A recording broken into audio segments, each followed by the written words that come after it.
तो यार कहानी वहीं से स्टार्ट होती है जहां से खत्म हुआ था। अपने एमसी ने तो लिटरली में खुला धमकी दे दिया था कि बेटा मिल तो माँ को सब मार डालूंगा, और ये देखकर वो लड़का भी चिढ़ गया था। अब बात है थोड़ी देर बाद जहां पर फर्स्ट मैच का सेकंड राउंड स्टार्ट होता है, और इस बार भी फाइट घंटा भी नहीं होती, बल्कि ये बोले कि वांग को देखने के साथ ही ये बंदा लिटरली में हार मान लेता है। एमसी सोचता कि गजब, ये बंदा अलग फैक्शन में बिलोंग करता है। और जहां तक बात करें मेरी और मोटे की, तो हम दोनों अलग फैक्शन में बिलोंग करते हैं। लेकिन इन सब का क्या, अगर इन सबको गौर से देखूं ना, तो इन सबका काम ही है मुझे नीचे खींचना। मुझे पता है ये लोग बिल्कुल भी नहीं चाहते कि मैं इनर सेक्ट में ज्वाइन हूं। और इतना बोलने के साथ ही हमें बुढ़े को दिखाया जाता है, जो कि फाइनली दूसरे मैच को स्टार्ट करने के लिए तैयार था। वो बोलता है कि मेंगहाओ और हांगजोंग अब फाइट होगी इन दोनों के बीच, जहां पर ये दोनों बुढ़े की बातों को सुनकर ये दोनों भी रिंग में फाइट करने के लिए चढ़ जाते हैं। बंदा बोलता है कि गजब, देख रहे हो, मुझे लगा नहीं था सच्ची में कि हम दोनों की बार इतनी जल्दी आ गई, लेकिन अब जबकि आ चुकी है तो फिर बताओ तुम बचोगे कैसे। और सबसे इम्पोर्टेंट बात, नहीं बताओ तुम्हारी हिम्मत कैसे हुई अंकल सेंगवान को रिस्पेक्ट ना देने की। एमसी बोलता है क्या बकवास कर रहे हो अंकल सेंगवान,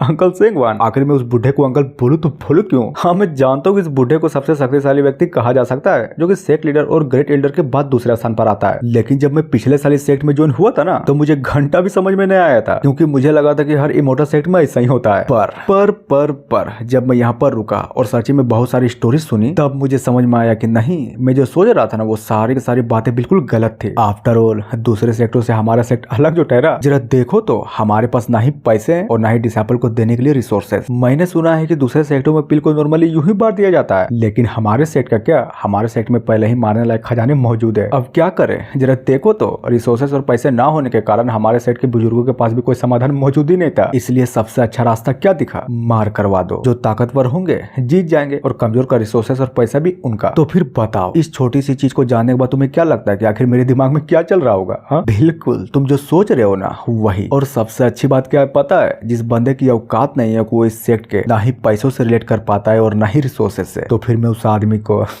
अंकल की बोलूं। और वैसे भी क्या उस बूढ़े की सच्ची में औकात है जो उसे अंकल बोला जाए, मुझे तो नहीं लगता। और ये सारी की सारी बात सुनने के बाद वो जो बंदा था ना, वो बंदा भी पूरे के पूरे तरीके से भड़क जाता है, जहां पर वो भी अटैक करते हुए बोलता है कि साले तेरी माँ का, तुम्हारी हिम्मत कैसी हुई सब कुछ बोलने की, नहीं छोड़ूंगा। और फाइट स्टार्ट हो जाती है, जहां पर यह फाइट सच्ची में दोनों तरफ से बहुत ही ज्यादा खतरनाक लेवल से चल रही थी। और एट द एंड दोनों के दोनों एक दूसरे के अटैक से फाइनली पीछे हट जाते हैं। तभी हमें बंदे को दिखाया जाता है जो कि अपने पास एक फ्लैग को निकालता है और हैंडसाइन बनाते हुए उसी फ्लैग से अपने एमसी को अटैक को कर देता है। लेकिन क्या अपने एमसी थोड़ी ना चुप बैठता, वो भी अपने कुछ ज्यादा खतरनाक लेवल का अटैक को प्रिपेयर करने लगता है और कर भी देता है, जिसका नाम फायर सर्पेंट तकनीक होता है, जिसको इतनी तेजी से अपनी ओर आता हुआ देखकर उधर लड़का भी फटाक से जमीन पर एक बहुत ही जोरदार लात मारता है। और होता ये उस लात के इम्पैक्ट के कारण वो जमीन भी उखड़ जाती है, और सिर्फ उखड़ते ही नहीं बल्कि ये बोले कि एक गोलम का रूप भी ले लेती है, जहां पर एक तरफ अपने एमसी का फायर सर्पेंट अटैक था तो दूसरी तरफ ये गोलम। और जैसे ही आपस में टकराते हैं ना, तो हाँ वो दोनों के दोनों अटैक वहीं पर खत्म हो जाते हैं। हांगजोंग बोलता है कि इन छोटी मोटी चालों से मेरा घंटा भी कुछ नहीं बिगड़ने वाला, स्पेल देखना है ना, अब मैं दिखाता हूँ एक्चुअली में एक असली स्पेल होता क्या है, 5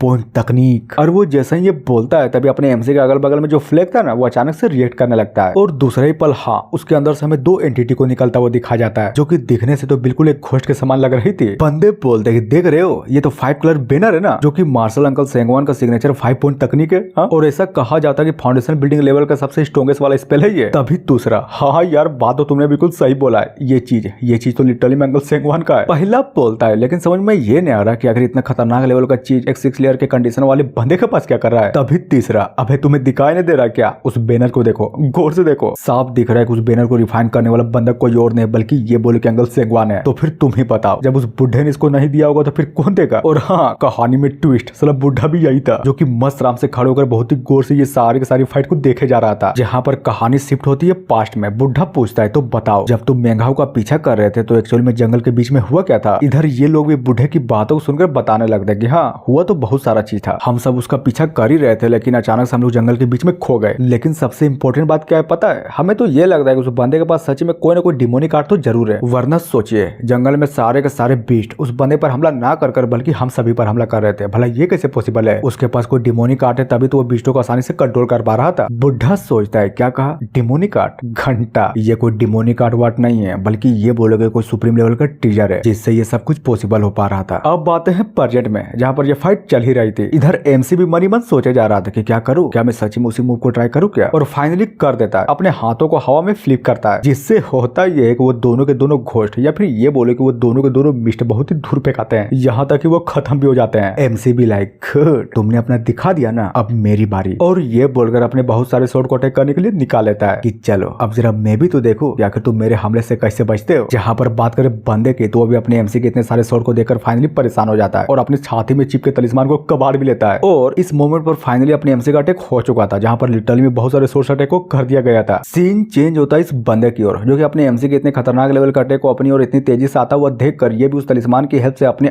और या फिर ये बोले कि अपने इर्द गिर्द एक बहुत ही बड़े शील्ड को क्रिएट कर लेता है। और जैसे ही तलवारें टकराती है ना तभी बूम एक बहुत ही जोरदार धमाका होता है और इस बंदे की शील्ड पूरी की पूरी तरीके से खत्म। इधर ये सारा का सारा कांड देखकर स्टेडियम के बाहर खड़े सारे के सारे बंदे भी पूरे के पूरी तरीके से चौके पड़े थे। एक बोलता है कि बाप रे हांगजोंग का डिफेंसिव आर्टिफैक्ट तो देखो, वो तो पूरी के पूरी तरीके से खत्म हो गया। मतलब सच्ची में वो उड़ने वाली सोर्ड तो बहुत ही ज्यादा पावरफुल निकली। तभी दूसरा, अरे यार पावरफुल तो छोड़ो, सबसे इंपॉर्टेंट बात तो ये है कि इस बंदे के पास बहुत सारे सोर्ड है और इतने सारे सोर्ड को एक ही बार में डिस्ट्रॉय करना मतलब समझ रहे हो ना कि इस बंदे के पास बहुत सारे पैसे भी है। उधर एमसी भी अपने सोर्ड्स को लेकर उस बंदे के अटैक करने के लिए बहुत ही स्पीड से बढ़े जा रहा था कि मैंने बोला था ना कि आज तुम्हारा लास्ट दिन है, नहीं बचेगा, खत्म कर दूंगा तुझे, अब इसको रोक कर दिखा। और ये बोलकर फाइनली अटैक को कर देता है और ये अटैक जाती है और उस बंदे के शरीर के आर पार हो जाती है, बिल्कुल भी डोज नहीं कर पाता वो और एट द एंड खत्म हो जाता है। हाँ बंदा मर गया। एमसी भी लाइक गजब, मुझे मारने चले थे लेकिन देखो तो मर तो खुद गए। और ये देखकर वहां पर खड़े सारे के सारे बंदे की ओर फट जाती है। साला विश्वास नहीं हो रहा था कि हांगजोंग मर गया और उसको मारने वाला बंदा कोई और नहीं बल्कि अपना एमसी था। कोई तो बोलता है कि मुझे विश्वास नहीं हो रहा कि इस मेंघाओ नाम के लड़के ने लिटरली में हांगजोंग को मार डाला। इसका मतलब समझ रहे हो ना, अब ये दूसरा सबसे स्ट्रॉन्गेस्ट बंदा बन चुका है, वो भी कि वाई कंडीशन के 6 लेयर वाला। वांग देखता है, बहुत ही गौर से देखता है और जिस पर ये शक कर रहा था कि इसका ट्रिजर, इसका जो ट्रिजर था ना वो इस बंदे ने लिया था, लेकिन एक्चुअली में ये बंदा तो मर चुका है। तभी मनी मन सोचता है कि एक मिनट, मेरा वो इनहेरिटेंस का ये कमीने हांगजोंग ने नहीं लिया था, अगर इसने नहीं लिया तो फिर। और जी हाँ, इतना बोलने के साथ ही एपिसोड यहीं पर खत्म होता है। तो मिलते हैं नेक्स्ट वीडियो में जो कि अगले हफ्ते आएगी। So thank you.